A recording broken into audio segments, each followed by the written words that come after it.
So look, we've covered this stupid $1.776 billion slush fund and how it is a major sticking point for Donald Trump getting his personal attorney, Todd Blanche, approved in the Senate.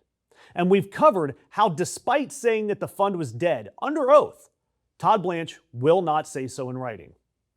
Well, now we have a totally trustworthy, completely reliable source that has now killed that January 6th militia payment. The Anti-Weaponization Fund. And yes, finally, reporters at Camp David got Donald Trump to say the words out loud. Is the $1.776 billion Anti-Weaponization Fund dead? The president's words, it's dead. Great, perfect. Glad we have one fewer dumbass things to deal with from Donald Trump. We can all go home. Just to be clear, do you agree with the acting attorney general that the Anti-Weaponization Fund is dead? And why not just put that in writing? It's dead, but, I wish it weren't, to be honest with you. I think people were horribly treated, horribly abused. This has nothing to do with Todd. This was me. Horribly abused. And I'd like to see them compensated for the pain. They lost their families. They committed suicide. Many people committed suicide. But then Donald Trump kept talking.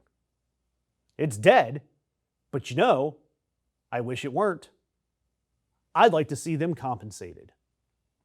Now, if you aren't familiar, this all started when Donald Trump sued his own IRS for $10 billion and his own Justice Department settled with him. Both sort of represented by Trump's acting AG pick and former personal attorney. And out of all of that self-handshaking came a fund of this $1.776 billion, taxpayer dollars, to pay out to anyone who claims that the government wronged them, including the January 6th crowd. But it also included audit immunity for Donald Trump, his family, and his businesses, which I'll get to in just a second. But the whole reason all of this matters right now is that the two senators, Republicans, Cornyn and Tillis, won't confirm Blanche as Attorney General until somebody puts in writing that that fund is dead and then the immunity is narrowed. So Donald Trump, trying to unstick his own nominee, went out there and said it's dead. But then he tried to walk it back. And look, Tillis, for his credit, saw through it and responded on X right away. His take, oddly the same as mine, that Trump's comments make it clear that the fund, quote, is still alive, which is exactly why we are attempting to formally end it.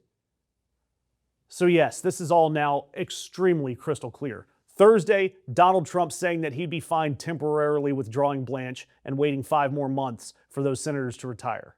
But then on Friday, he posted that Todd Blanche should be immediately approved, and then he defended this stupid fund at length in a cabinet meeting. Immediately approved. But also maybe pull him.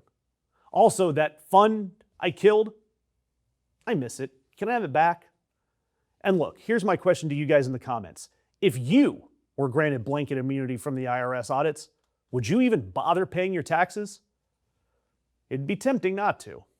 But look, behind all of these headlines about the slush fund, something else happened that is more telling. And I did this one as well. 2 weeks ago, a federal judge, Kathleen Williams, issuing her 56-page opinion on this lawsuit. She wrote that Donald Trump used the court to try to manipulate the judicial process, that the whole thing was an attempt to gain unprecedented access to the public fisc, aka public funds, and dress it up with, quote, the patina of legitimacy. Something I'd wear proudly. But look, she got to the number itself, that $1.776 billion. She said that that figure speaks of a branding effort rather than a deliberate and thoughtful calculation of damages.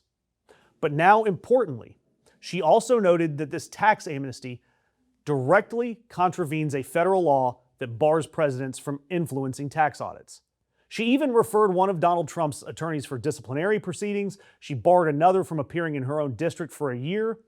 And how do you think Donald Trump's regime took all of that? On Friday, the same day he's on camera saying that the fund is dead, Trump's private attorneys filed an appeal of the sanctions. It goes to the 11th Circuit now, and we don't know how this is going to play out. Because in one 24-hour stretch, This White House said that the fund was dead, says that it wishes it wasn't dead, demanded their nominee to be confirmed on the strength of the fund being dead, and then appealed the ruling that tried to kill the fund. Nothing about this is dead. And I have already done the Monty Python bring out your dead joke recently, so I won't do it here, even though I want to. So hit that notification bell, especially if you didn't see the phrase patina of legitimacy in a single corporate news broadcast this week. And if you want real legitimacy, that's why I'm asking you guys to become members. That way you can support what we do and putting out great content for you guys to watch each and every day.